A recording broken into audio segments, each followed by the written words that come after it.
third video for you is first news story is from Oslo, Norway, where Ethiopian athletes dominated 5,000 meter race category.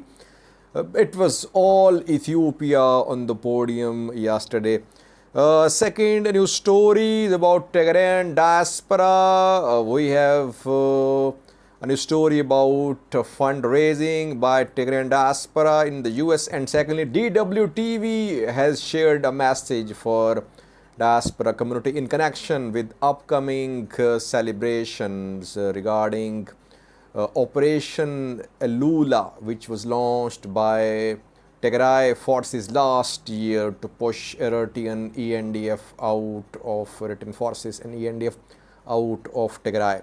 Thirdly, Oromia viewers, in a zone of Oromia, heavy fighting is being reported. In the previous video, we informed you about Valaga, that OLA is making territorial gains in Valaga. Now we have received information from another zone of Oromia region where heavy fighting is being reported between OLA and government forces. And secondly, Minneapolis, Little Oromia, on Saturday, a key event is due to be organized there. Jawar and Bekele are due to attend this diaspora organized event in Minneapolis, Minnesota. And lastly, viewers, Ethiopian government is set to receive third grant from World Bank. Today, Ethiopian finance minister and World Bank representative signed an agreement. How much will Ethiopia get?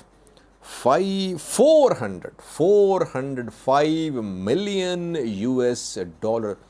This is the third grant by World Bank for Ethiopia in the past few weeks only. Firstly, versus Norway in Oslo Diamond League was held, a track and field competition, and in 5,000 meter race, Ethiopian athletes dominated the podium. In women's 5,000 meter category, Daoud Siam won the race, and she was followed by two Ethiopian athletes at number 2 and 3. She was followed by Gudaf Sige and Letisembet Gide. In men's 5,000 meter category, again, the race was won by Tilahan Haile. And again, Tilahan Haile was followed by two Ethiopian athletes at number 2 and 3. He was followed by Samuel Tafira and Gatanet Vale. So both in men and women 5,000 meter category, it was all Ethiopia on the podium yesterday in Norway, Oslo. Congrats to Ethiopian athletes. Second news story is about Ethiopian diaspora viewers. Tigrayan diaspora, which has played a key role in internationalizing Tigray conflict, in supporting Tigray government. Tigray says that Tigrayan diaspora community is basically ambassador of Tigray.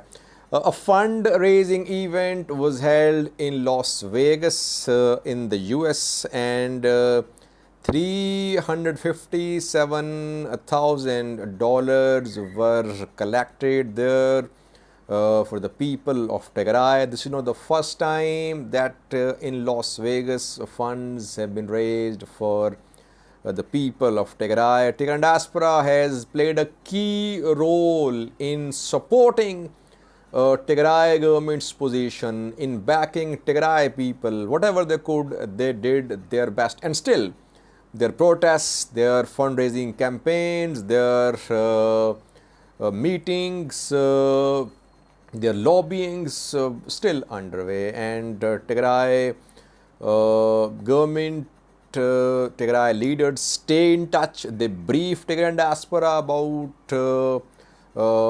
developments, and they in recent days they have sent message to Tigrayan diaspora that The struggle should continue. The struggle is not over. Secondly, DWTV has shared a message for Tigrayan diaspora. DWTV says that on the 28th of June last year, after Operation Elula's success, invading forces had to retreat from Tigray, and Bekele came under the control of Tigray forces, Eritrean forces, ENDF regional forces. They had to retreat from Bekele. It was due to Operation Elula launched by Tigray Defense Force. That is why on the 28th of June, celebrations will be held regarding Tigray's retake of Bekele. And in this connection, DWTV says that Tigrayan diaspora members can send 5-minute long videos and Tigrayan diaspora community members can express their views. These videos will be compiled, and DWTV intends to broadcast a program with the videos consisting of videos shared by Tigrayan diaspora community living abroad. Thirdly, viewers, Oromia, OLA and government forces are fighting. Heavy fighting is being reported in a zone. In previous video, reported about Valaga, West Kalam Valaga, where OLA is making gains. Government officials are leaving these places. Government officials unpaid since April. I mentioned previous video. Now we have a new story from Vashava zone of Oromia, situated to the west of Addis Ababa. Here, before the start of operation against OLA, we saw that OLA was in control of Bunaginda Barat, Jildo and some other towns and districts in Vashava. In fact, OLA was in control of several places in Vashava before the start of this operation. Then we saw that government forces used drones as well. After the start of operation, more than 1 drone strikes were reported in Vashava. Still heavy fighting is being reported. OLA could not be expelled, could not be pushed out of Vashava. We have confirmed in at least 3 Woredas of Vashava zone, heavy fighting is ongoing between Oromo Liberation Army and government forces. Because if OLA regains control of Valaga, you will see pressure upon Vashava. That's what happened before the start of operation. OLA took Valaga. It has been in Valaga for years, but it consolidated its control of Valaga. Then gradually it it moved into central Oromia and then eastern as well, southwest Shoa Vashava. We are seeing the same, that if Valaga is retaken, parts of it retaken by OLA, you will see more OLA attacks in Vashava and South Vashava zone of Oromia. Heavy fighting in Vashava zone. Fourthly, viewers, on Saturday, a key diaspora, Oromo diaspora event is due to be organized in the US. In Minneapolis, Oromo diaspora community will host Jawar and Bekele Garba. Jawar has completed his tour of Europe. Now he is in the US, and Bekele has already been in the US for the last 10 days. He has had some meetings with US government officials, and tomorrow both Jawar and Bekele will be in Minneapolis. Minneapolis is called Little Oromia. Large number of Oromo diaspora community lives there, and some tough questions will be put. Especially Jawar will be facing some very tough questions. He spoke about Ethiopian politics during his appearances in Europe, and some of his remarks were not well received. Let's see, on Saturday we could see a major event in Minneapolis. question only is, will Jawar and Bekele be able to satisfy the participants? That remains to be seen. I'll update you tomorrow about the ski diaspora, Oromo diaspora event in Minneapolis tomorrow. Lastly, viewers, Ethiopia has managed to secure third grant from World Bank. Grant, not loan, viewers. Since the start of improvement of relations between Ethiopian government and US government and the Western countries, we are seeing that gradually Ethiopia is receiving aid, financial assistance, grants from international institutions which are backed by the US and the Western countries. I think a month ago, World Bank announced a grant of 300 million US dollars for Ethiopia. Back then, Tigray diaspora community protested in the US in front of World Bank headquarters, but World Bank did not withdraw its decision.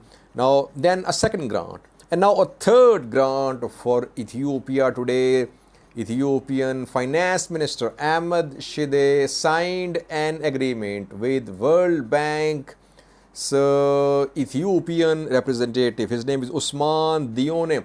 What is this agreement about? The agreement is about provision of grant to Ethiopia. 405 million